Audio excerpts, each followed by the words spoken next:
सिर्फ DD news पर।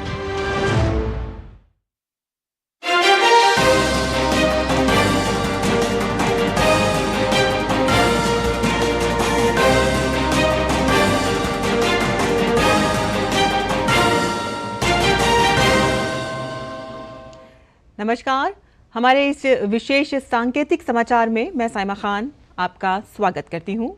मेरे साथ मेरी सहयोगी दीपाली हैं जो अगले आधे घंटे में आपको सांकेतिक भाषा में समाचार समझाएंगी। तो शुरुआत करते हैं हेडलाइंस से। आर्टिकल 370 हटने के बाद पहली बार कश्मीर पहुंचे प्रधानमंत्री मोदी। कहा कि इसी नए जम्मू कश्मीर का दशकों से था इंतजार। कांग्रेस और उसके सहयोगियों ने दशकों तक आर्टिकल 370 के नाम पर लोगों को गुमराह किया। प्रधानमंत्री ने जम्मू कश्मीर को दी करोड़ों रुपए के प्रोजेक्ट की सौगात। श्रीनगर में विकसित भारत विकसित जम्मू कश्मीर कार्यक्रम में लोगों से किया संवाद। रमजान और महाशिवरात्रि की दी अग्रिम शुभकामनाएं।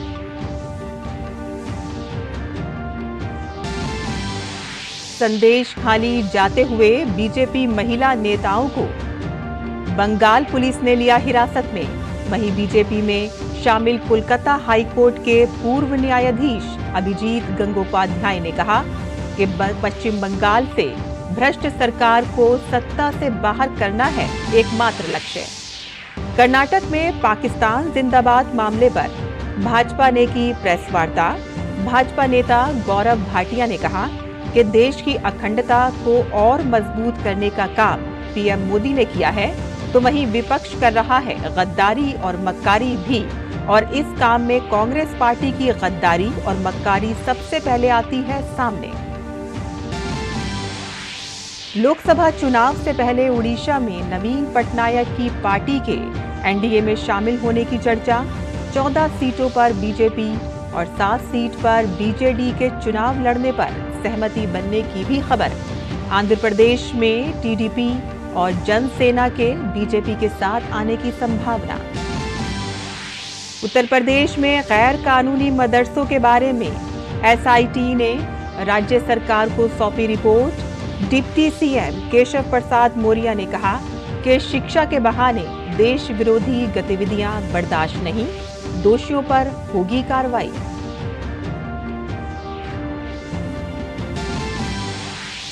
विदेश मंत्री डॉक्टर एस जयशंकर ने चीन के साथ संबंधों पर कहा कि अगर कोई देश लिखित करारों को नहीं मानता तो ये चिंता की बात। जापान दौरे पर Raisina round table eight Tokyo में बोले विदेश मंत्री।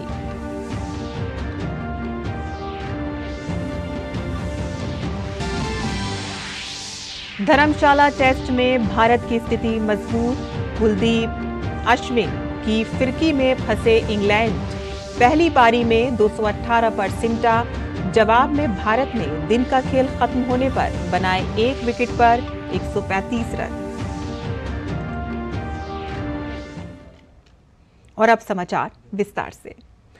प्रधानमंत्री नरेंद्र मोदी अपने जम्मू कश्मीर दौरे पर श्रीनगर के बख्शी स्टेडियम पर पहुंचे, जहां वे विकसित भारत विकसित जम्मू कश्मीर कार्यक्रम में शामिल हुए।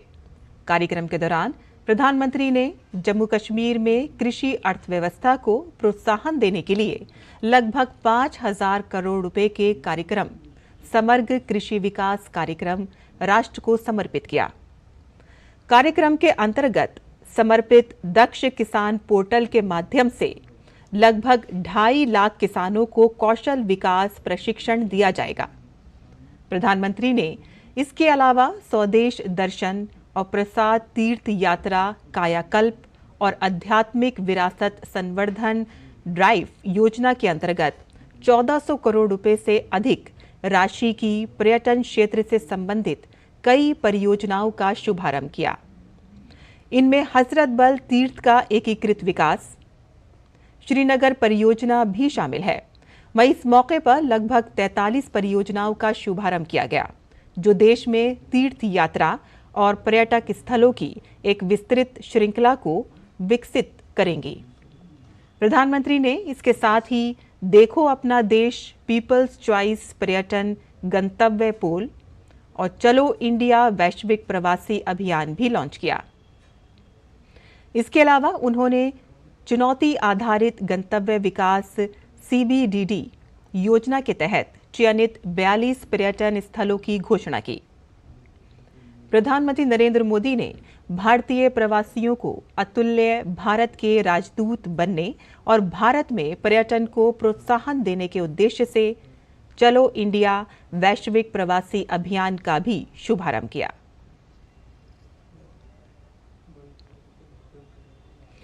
प्रधानमंत्री ने जम्मू कश्मीर पुलिस और अन्य सुरक्षा बलों के शहीद जवानों के परिजनों को सरकारी कर्मचारियों को नियुक्ति आदेश पत्र जारी किए। इसके अलावा 1000 से अधिक नए जम्मू कश्मीर के सरकारी कर्मचारियों को भी नियुक्ति आदेशों का वितरण किया गया।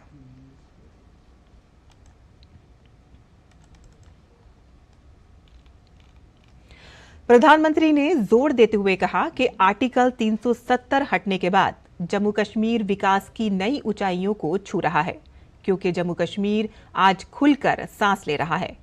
उन्होंने जोर देते हुए कहा कि 370 का फायदा जम्मू कश्मीर के कुछ राजनीतिक परिवार ही उठा रहे थे। साथियों, जम्मू कश्मीर विकास की नई ऊंचाइयों को छू रहा है, क्योंकि जम्मू कश्मीर आज खुल करके सांस ले रहा है। बंदिशों से ये आजादी आर्टिकल 370 हटने के बाद आई है।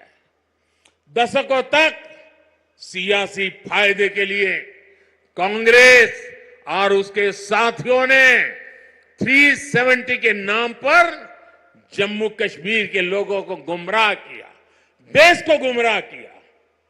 370 से फायदा जम्मू कश्मीर को था या कुछ राजनीतिक परिवार वही इसका लाभ उठा रहे थे। जम्मू कश्मीर की आवाम ये सच्चाई जान चुकी है कि उनको गुमराह किया गया था।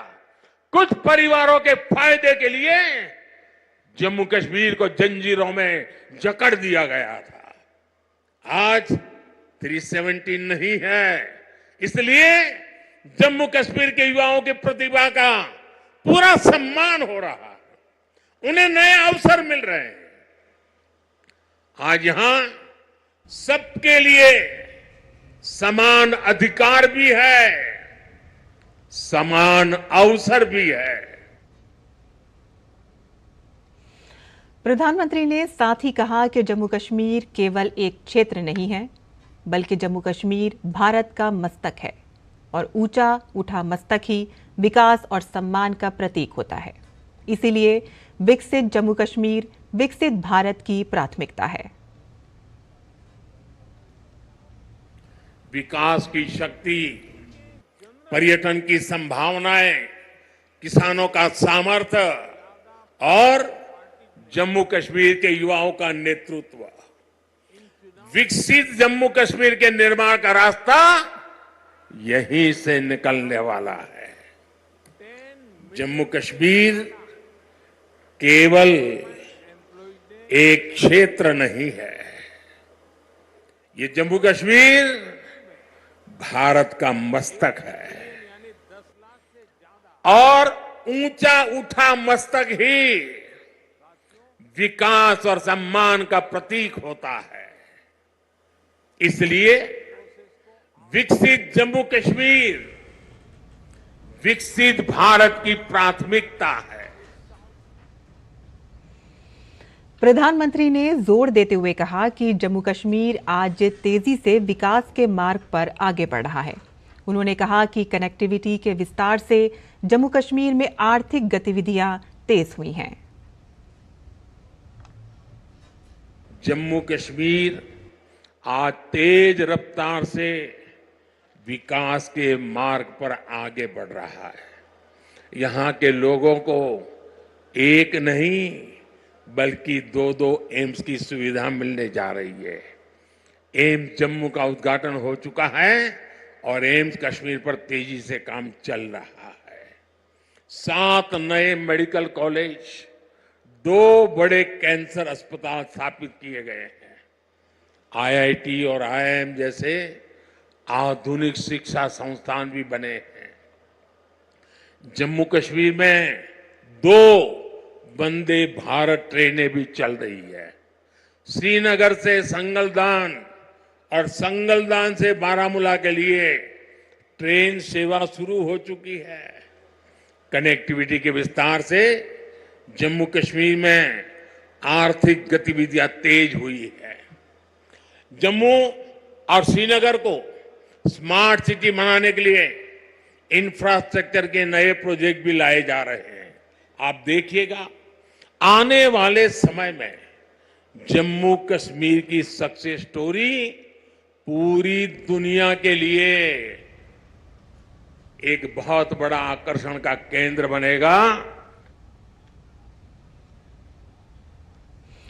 प्रधानमंत्री नरेंद्र मोदी ने अपने जम्मू कश्मीर के दौरे पर श्रीनगर में हजारों करोड़ रुपए की विकास सौगात देने से पहले विभिन्न स्टॉलों का दौरा किया और उनसे बातचीत की।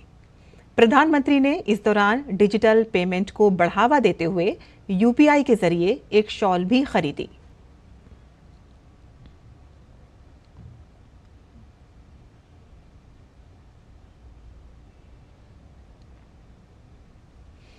जम्मू कश्मीर को विकास की अनेकों सौगात देने के मौके पर प्रधानमंत्री नरेंद्र मोदी ने श्रीनगर में अपने कार्यक्रम के दौरान विभिन्न केंद्र सरकारी योजनाओं के लाभार्थियों के साथ संवाद किया। इस दौरान लाभार्थियों ने केंद्र सरकार की विभिन्न योजनाओं से मिले लाभ के लिए प्रधानमंत्री नरेंद्र मोदी को आभार जताया। अपनी यात्रा के विषय में ये सफलता की सीढ़ियां कैसे प्राप्त की, मैं जरूर आपसे सुनना चाहता हूं। जी आदाब सर, मेरा नाम हमीदा है। मैं ब्लॉक लाद डिस्ट्रिक्ट गांधरबल से बोल रही हूँ। सर मैंने 12वीं पास किया था। 12वीं पास करने के बाद मैं घर में ही खेती बाड़ी के कामों में घर वालों की मदद कर रही थी। इसी पे मैंने काम किया और मैंने 2019 में एक मैन्युफैक्चर यूनिट खोला जिसमें मैंने इस दूध को प्रोसेस किया, जहाँ पे मैं एक पाउच पैकिंग करती हूँ और दही भी बनाती हूँ और मैं चीज भी बनाती हूँ। सर इसमें एक खास बात ये थी कि मैंने न सिर्फ अपने आप को रोजगार दिया बल्कि अपने साथ औरों को जोड़ा। जैसे मेरी बहनें, उनको जोड़ा जहाँ से मैं दूध कलेक्ट करती हूँ। और कितने लोगों को रोजगार मिला होगा आपके कारण? जी सर, मैंने अपने साथ 5-6 बंधु को जोड़ा है। उसके अलावा अपने अच्छा, मिल्क प्रोसेसिंग में क्या क्या करती हैं?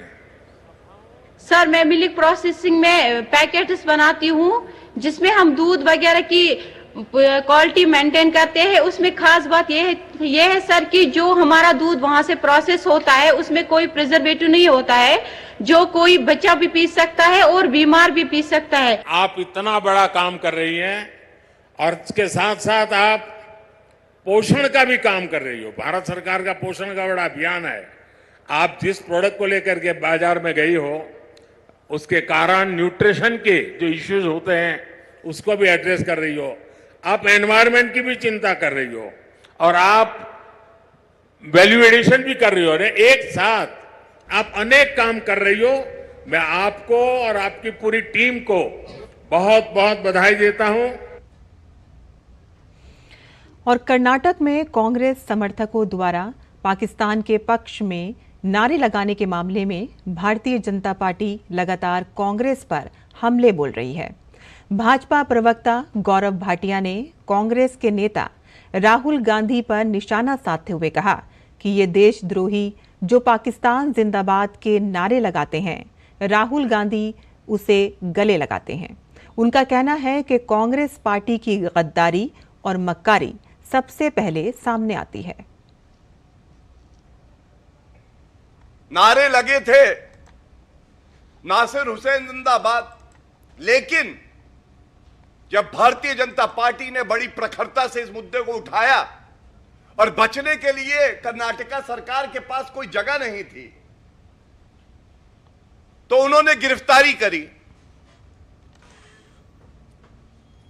उन्होंने गिरफ्तारी जिन 3 लोगों की करी है उसमें एक है मोहम्मद इल्ताज, जो तस्वीर मैं आपके सामने रखूंगा। तस्वीर झूठ नहीं बोलती है, ये देखिए। भारत तोड़ो अन्याय यात्रा क्यों कहते हैं देशवासी? ये उसी यात्रा के दौरान है कि कैसे जुड़वा भाई बन के गले लग रहा है ये देशद्रोही जो पाकिस्तान जिंदाबाद के नारे लगाता है, और राहुल गांधी उसे झप्पी मारते हैं और गले से लगाते हैं। मेरे भाई, तुम ही हो मेरे सब कुछ। तुम देश का विरोध करो, मैं तुम्हारे साथ खड़ा हूं। और गृह मंत्रालय ने गुरुवार को लश्कर-ए-तैयबा के सदस्य मोहम्मद कासिम गुज्जर को गैर कानूनी गतिविधियां रोकथाम अधिनियम 1967 यूएपीए के तहत आतंकवादी घोषित किया है। मोहम्मद कासिम गुज्जर वर्तमान में पाकिस्तान अधिकृत कश्मीर में रह रहा है। गृह मंत्रालय द्वारा जारी रिपोर्ट में कासिम गुज्जर लंबे समय से आतंकवादी गतिविधियों में लिप्त है। ड्रोन के द्वारा हथियार, गोला बारूद, आईईडी समेत कई आतंकी घटनाओं में वह शामिल है। गृह मंत्रालय ने सोशल मीडिया प्लेटफॉर्म एक्स पर आदेश जारी करते हुए बताया कि मोदी सरकार ने कई आतंकी हमलों के खूंखार मास्टरमाइंड मोहम्मद कासिम गुज्जर उर्फ सलमान उर्फ सुलेमान को आतंकवादी घोषित कर दिया है। लश्कर-ए-तैयबा के सदस्य मोहम्मद कासिम गुज्जर ने आतंकी हमलों में कई लोगों की जान ली है और कई लोगों को घायल किया है। वो भारत के खिलाफ युद्ध की योजना बनाने में भी शामिल रहा है। राष्ट्र की एकता और अखंडता के खिलाफ गतिविधियों में शामिल पाए जाने वाले किसी भी व्यक्ति से कठोरता से निपटा जाएगा। पश्चिम बंगाल के संदेशखाली में हुए कथित महिला उत्पीड़न के मामले पर पूरे बंगाल में हंगामा मचा हुआ है। पीड़ित महिलाओं से मिलने के लिए भाजपा की महिला नेता संदेशखाली जा रही थीं, लेकिन कोलकाता के न्यू टाउन में सुरक्षा बलों ने उन लोगों को रोक दिया और साथ ही सांसद लॉकेट चटर्जी और अग्निमित्रा पॉल समेत कई नेताओं को हिरासत में ले लिया। भाजपा ने संदेशखाली के मामले पर ममता सरकार को घेरते हुए मनमाने रवैये का आरोप लगाया। पुलिस जोर जबरदस्ती हम लोग को बाधा दे रहे, ये राजारहाट है। यहाँ पर कोई 144 धारा नहीं है। संदेशखाली है 7 किलोमीटर दूर। आज हम लोग को बाधा दिया जा रहा है। क्यों? क्या छुपाने का कोशिश कर रहे हैं? क्या है संदेशखाली में जो आप छुपाना चाहते हैं? ममता बनर्जी, आपको हम वार्न करते हैं, आप मुख्यमंत्री रहेंगे तो हम बाधा दे सकते हैं। हम लोग 2 दिन बाद फिर से जाएंगे। ये डर गए, इसको छुपाने का कोशिश कर रहे हैं। अभी डरने का कोई इश्यू नहीं है। बहुत सारा संदेशखाली अभी बंगाल में छुपे हुए हैं। सब महिला लोग आवाज उठाएंगे। एक दिन ममता बनर्जी को महिला लोग यही रास्ते पे ऊपर बैठाएंगे जो हमने उनको विचार के लिए बैठे हुए हैं। अभी हम लोग चाहते हैं, क्यों हम लोग को अरेस्ट करके लेके जाएंगे? हम लोग क्या गलती किया, क्या अन्याय किया? कुछ कागज अभी तक नहीं दिखाया पाया, 144 धारा नहीं दिखाया जाया। और कोलकाता हाई कोर्ट के पूर्व जज जस्टिस अभिजीत गंगोपाध्याय आज बीजेपी में शामिल हो गए। पश्चिम बंगाल में भाजपा अध्यक्ष सुकांत मजुमदार और नेता प्रतिपक्ष सुवेंदु अधिकारी और अन्य भाजपा नेताओं की मौजूदगी में भाजपा में वो शामिल हुए। इस दौरान उन्होंने कहा कि ऑल इंडिया टीम में शामिल हो गया। मैं टीम के अनुशासित सिपाही के रूप में काम करना चाहता हूं। अभिजीत गंगोपाध्याय ने कहा कि उनका लक्ष्य पश्चिम बंगाल के एक भ्रष्ट पार्टी को राज्य से बाहर करना है। संदेशखाली मामले में ममता सरकार पर हमला बोलते हुए कहा कि संदेशखाली की घटना बहुत ही बुरी घटना है। उनका कहना है कि भाजपा संदेशखाली में उत्पीड़ित लोगों का मुद्दा उठा रही है। Today joining is nice. The way they have welcomed me is overwhelming for me. Corruption issue, everybody knows corruption is to be fought. It is a very bad incident, very bad incident. The state leaders have gone there. They have been prevented from reaching there. And despite that, they have reached. They have stood beside the ladies and the females there. And BJP is taking the cause of the oppressed persons in Sandeshkhali.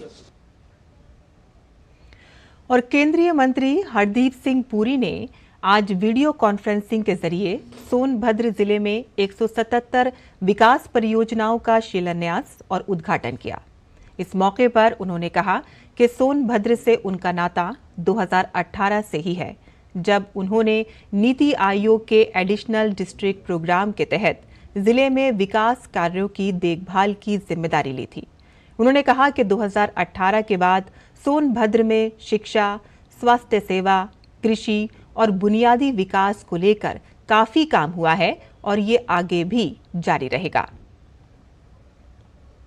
मेरे लिए ये खुशी की बात है कि मैं अपने एमपी लैड फंड्स को हमारे सोनभद्र के विकास की दिशा में डायरेक्ट कर पाया हूं। आज शिलान्यास होने वाले 177 विकास परियोजनाओं की कुल लागत, जैसे आपने बताया, 10 करोड़ 41 लाख रुपया है। सोनभद्र में हाई मास लाइट्स और सोलर पावर से चलने वाले पेयजल सुविधाओं के स्थापन के बाद लोगों को स्टैंडर्ड ऑफ लिविंग में उनको सुविधा मिलेगी। लोकसभा चुनाव से पहले एनडीए का कुनबा समृद्ध होता जा रहा है। जेडीयू, आरएलडी और तमिल मनीला कांग्रेस ने पिछले दिनों एनडीए में शामिल हो गए। माना जा रहा है कि उड़ीसा में बीजू जनता दल भी चुनाव से पहले फिर एक बार गठबंधन कर सकती है। इसको लेकर बीजेडी ने पार्टी अध्यक्ष की मौजूदगी में हाई लेवल मीटिंग की है और चर्चा जोरों पर है कि 15 साल बाद फिर ये मिलन हो सकता है। बल्कि ये भी बात सामने आ रही है कि 14 सीट पर बीजेपी और 7 सीट पर बीजेडी लोकसभा का चुनाव लड़ेगी और इसका जल्द ही ऐलान हो सकता है। इसके साथ ही आंध्र प्रदेश में टीडीपी और पवन कल्याण की जनसेना के साथ बीजेपी का गठबंधन हो सकता है। बीजेडी संसद में कई विधायकों पर बीजेपी का समर्थन करती रही है। आपको बताएं कि बीजेडी वाजपेयी जी के समय में एनडीए का हिस्सा थी। 1997 में पहली बार सांसद बनने के बाद नवीन पटनायक वाजपेयी सरकार में कैबिनेट मंत्री भी थे और इसके बाद साल 2000 में बीजेडी ने एनडीए के साथ मिलकर ओडिशा का विधानसभा चुनाव लड़ा, जिसके बाद नवीन पटनायक पहली बार ओडिशा के मुख्यमंत्री बने। We had a high-level meeting in the party under the chairmanship of Honorable President of the party, Shri Naveen Patnaik ji, and we discussed all the aspects of the coming elections. And also we discussed what is in the grapevine or what is in the media. And we all decided unanimously, the party decided that what is best in the interest of the state, the party should take a call on that. और heart, kidney, liver के transplant तो आपने बहुत सुने होंगे, लेकिन दोनों हाथों का ट्रांसप्लांट के बारे में शायद ही किसी ने सोचा होगा। लेकिन नई दिल्ली के गंगाराम अस्पताल में डॉक्टरों ने ऐसा ही कमाल कर दिखाया है। गंगाराम के डॉक्टरों ने एक ब्रेन डेड महिला के दोनों हाथों को एक ऐसे व्यक्ति में ट्रांसप्लांट किया है जो एक दुर्घटना में अपने दोनों हाथों को खो चुके थे। डॉक्टरों का दावा है कि उत्तर भारत का ये पहला हाथों का प्रत्यारोपण है। मरीज पूरी तरह से ठीक है। पेश है हमारी ये खास रिपोर्ट। इसे चिकित्सा विज्ञान का चमत्कार कहें या चिकित्सकों का उत्कृष्ट प्रदर्शन। एक रेल दुर्घटना में दोनों हाथ गंवा चुके पेंटर राजकुमार अब एक बार फिर से रंगों की दुनिया में लौट सकेंगे। दिल्ली के सर गंगाराम अस्पताल के डॉक्टरों ने उत्तर भारत में पहली बार दोनों हाथों का सफल ट्रांसप्लांट कर राजकुमार को जीने का एक नया हौसला दिया है। यह चिकित्सीय चमत्कार दिल्ली की एक सेवानिवृत्त शिक्षिका के मरणोपरांत अंगदान के महान संकल्प से संभव हो सका है। सोच भी नहीं सकते थे कि हमारा हाथ लग सकता है। बाकी ये तो बहुत चमत्कार हो गया डॉक्टरों का कि इनका बहुत बड़ा धन्यवाद करता हूँ कि हमारे साथ बहुत नया जीवन दान मिल गया। ये चमत्कार हो गया कि हम आगे चल के कुछ कर सकते हैं।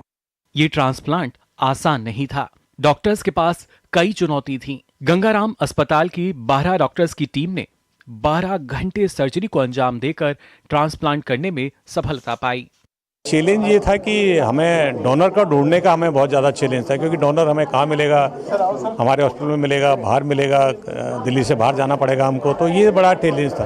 दूसरा चैलेंज होता है कि उनकी मैचिंग करना, क्योंकि ना हमें डोनर कई बार मिले लेकिन हमें मैच नहीं कर पाए, तो एक दूसरा मैचिंग का बड़ा चैलेंज होता है। तो पर लकीली क्या हुआ कि हमारे ही हॉस्पिटल के अंदर एक डोनर मिले और ये हमारे लिए बहुत ईजी हो गया एज फार एज यदि अब चैलेंज के नाम से हम पूछा जाए, और हमने सक्सेसफुली इसको अंजाम दिया। दिल्ली की ही रहने वाली मीणा मेहता, जो पेशे से शिक्षिका थीं, डॉक्टर्स ने उन्हें ब्रेन डेड घोषित कर दिया था। मीणा मेहता ने जिंदा रहते हुए अपने अंगों को दान करने की शपथ ली थी, जिसका सम्मान उनके परिवार के लोगों ने किया। मेरी बहन बहुत अच्छी थी, हम सबको बड़ा प्यार दिया उसने। वो खुद हेड मिस्ट्रेस थी स्कूल में, तो जो प्रेरणा हमें दी है उन्होंने बताया, हमेशा हमें समझाते थे ऐसे करना चाहिए। आज उन्होंने करके दिखाया है, सब ऑर्गन देके गए हैं और जीवन वो बचा के गए हैं। मीना वो हमारे पास ही बैठे थे तो बोल रहे हैं कि तुम तो पता नहीं कब जाओगे, लेकिन जब मैं तुमसे पहले जाऊंगी और मेरे जाने से पहले तुम लोगों को ये याद रखना है कि मेरे ऑर्गन डोनेट करने हैं। अक्टूबर में उन्होंने ये बात मुझे बोली थी और 3 महीने में ही भगवान जी ने उनकी इच्छा पूरी कर दी। वो हमसे तो दूर चले गए, लेकिन आज वो जो काम करके गए हैं सारी दुनिया में वो हमें दिख रही है। जहां एक तरफ दोनों हाथों को ट्रांसप्लांट करने के लिए लोग डॉक्टर्स को धन्यवाद दे रहे हैं, वहीं समाज में अंगदान को लेकर आगे आ रहे लोगों की भी जमकर तारीफ कर रहे हैं। एक अंगदान कई लोगों की जिंदगी बचा सकता है, जैसे मीणा मेहता ने अंगदान कर 4 लोगों के जीवन को रंगों से भर दिया। भारत में मेडिकल साइंस के उल्लेखनीय प्रगति का प्रमाण है यह सर्जरी। साथ ही मीना मेहता ने जीते जी अंगदान की शपथ ले मरने के बाद 4 लोगों को नई जिंदगी दे गई। मैंने तो अंगदान की शपथ ली है, क्या आपने ली है? और अगर नहीं ली है तो सोचिएगा एक बार जरूर। कैमरामैन प्रमोद के साथ नितेंद्र सिंह, डीडी न्यूज़, दिल्ली। के हमारे विशेष सांकेतिक समाचार में बस इतना ही। मुझे और मेरी सहयोगी दीपाली को दें इजाजत। नमस्कार।